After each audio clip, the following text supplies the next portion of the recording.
Halo guys, welcome back to my channel.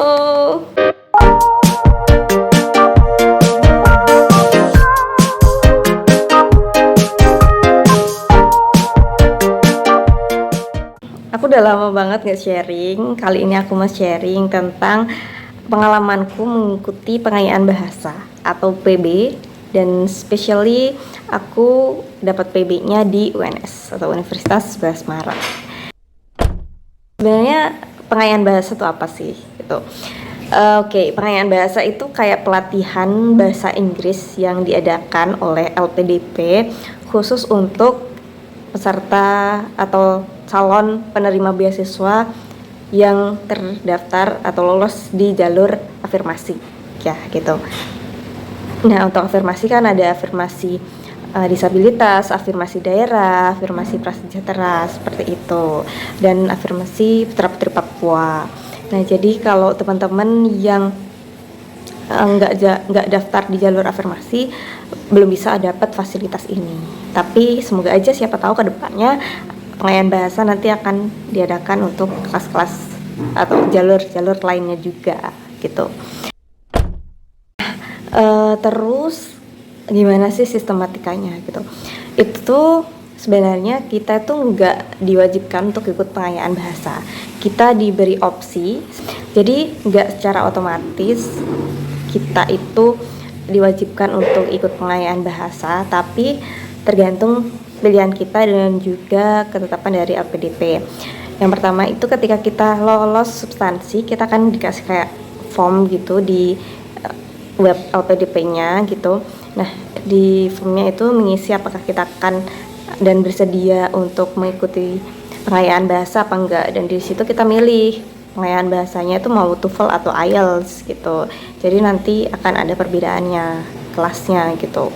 Nah, terus setelah itu baru nanti dapat verifikasi dari LPDP, dan kalau kita itu sesuai kriterianya, which is kita belum punya sertifikat bahasa Inggris yang sesuai. Misalnya aku dulu daftarnya pakai TOEFL, terus tapi kan aku harus punya IELTS kan buat daftar ke master program di luar negeri gitu. Jadi itu boleh gitu, dan belum memenuhi skor, misalnya univ di tempat tujuan itu misalnya TOEFL-nya minimal 500, tapi saat ini TOEFL-nya belum sampai 500 gitu. Jadi itu salah satu kriteria yang ditetapkan oleh LPDP untuk bisa ikut pengayaan bahasa.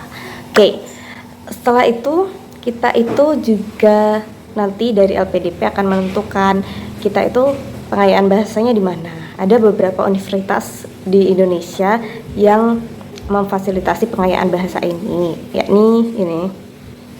Oke, ini kalau yang 2023 ya. Nah, seperti yang udah aku spill, kita nanti bakalan dapat tiket keberangkatan dan kepulangan dari daerah asal kita ke univ tempat kita akan melaksanakan pengayaan bahasa gitu. Kemudian yang jelas kedua adalah kita dapat fasilitas untuk belajar bahasa Inggris selama beberapa bulan, tergantung ketentuan LPDP. Ada yang 3 bulan, aku dapat 3 bulan. Ada yang 4 bulan, ada yang 6 bulan. Jadi itu LPDP yang menentukan. Aku sendiri nggak tahu gimana konsiderasinya. Itu jadi yang tapi menurutku LPDP udah tahu lah setiap orangnya butuh berapa bulannya gitu. Nah, kelas ini menurutku adalah benefit yang paling besar ya dari pengayaan bahasa, karena kita nggak bayar sekali untuk ikut kelas ini gitu, dan LPDP pun sebenarnya bayar ke universitas. Misalnya aku di UNS, LPDP tuh bayar ke UNS gitu untuk memberikan kelas bahasa ke kita. Jadi itu bukan kelas yang gratis sebenarnya, tapi kita ditanggung oleh LPDP gitu. Nah itu sih, dan alhamdulillahnya aku dapat kelas yang sangat enjoy, baik dari teman-temannya maupun dari dosen-dosennya, semuanya sangat-sangat amazing. Dan aku alhamdulillah hingga aku dapat IELTS yang mencukupi. Aku dapat IELTS 7 dari PB selama 3 bulan di UNS. Terus fasilitas yang ketiga yakni Ini yang paling disukai, ya ini adalah uang saku. Uang sakunya nanti dikasih per bulan. Kalau aku kan 3 bulan, berarti aku dapat uang saku 3 bulan, tapi dikasih per bulan. Tetapi ini tuh ada ketentuannya gitu.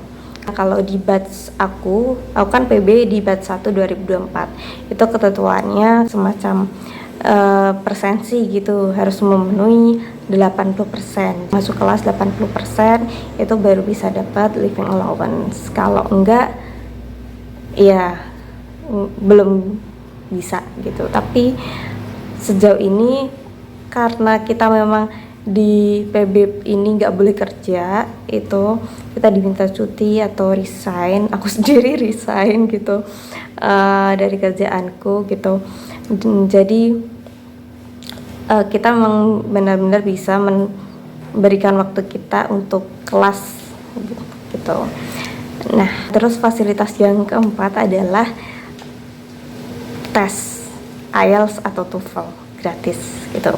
Jadi ada mekanisme nanti tes TOEFL-nya itu diadakan secara berbarengan gitu, per kelasnya gitu, atau kalian bisa ambil sendiri-sendiri gitu. Misalnya aku tes IELTS, aku ambil tes IELTS sendiri di Jogja gitu. Habis itu nanti aku biayanya aku reimburse ke LPDP kayak gitu. Jadi tergantung teman-teman kesiapannya gimana dan mau ikut barengan atau enggak gitu. Oke, tapi kalau barengan ya nanti dari UNS yang menentukan, atau dari kampus tempat kalian PB itu yang menentukan kalian akan tes di mana gitu. Jadi nggak bisa milih. Nah, itu kan benefit materialnya. Nah, sekarang aku mau ngomongin benefit non materialnya, which is relasi. Nah, ini aku bersyukur banget aku dapat kelas yang seru banget, which is kelas Mubarok, kelas C PB batch 1 2024 UNS. Thank you so much udah nemenin aku selama kurang lebih 3 bulan di UNS. Lebih sih dari 3 bulan kita di UNS, dan kita banyak sekali kayak acara kayak buka puasa bersama, main-main bareng, kita bahkan ada study club gitu. Kita kayak habis kelas itu kita masih belajar bareng-bareng gitu di kos-kosan, walaupun nanti ujung-ujungnya cuma ngobrol atau gimana, tapi itu kayak ngebuat bonding kita itu kuat banget sih untuk kelasku sendiri gitu. Dan kelas ini tuh relasi ini itu penting banget buat motivasi diri, karena aku sendiri pas awal-awal, wah aku dapat kelas IELTS cuma 3 bulan, padahal aku belum pernah sama sekali ngambil IELTS sebelumnya. Kayak aku agak ngerasa tertekan dan ngerasa waduh, kayaknya memungkinkan gak ya gitu aku untuk bisa minimal dapat skor 7 gitu. Tapi teman-teman selalu nge-support satu sama lain, dan setiap ada yang mau tes selalu kita doain bareng-bareng, dan alhamdulillah semuanya bisa mendapatkan skor yang maksimum yang baik gitu. Nah, itu kan kalau dari kelasku. Nah, setiap univ yang mengadakan pengayaan bahasa ini kan ada juga kelurahannya gitu. Jadi ada kelurahan pengayaan bahasa UNS gitu. Nah, itu ada kelurahannya.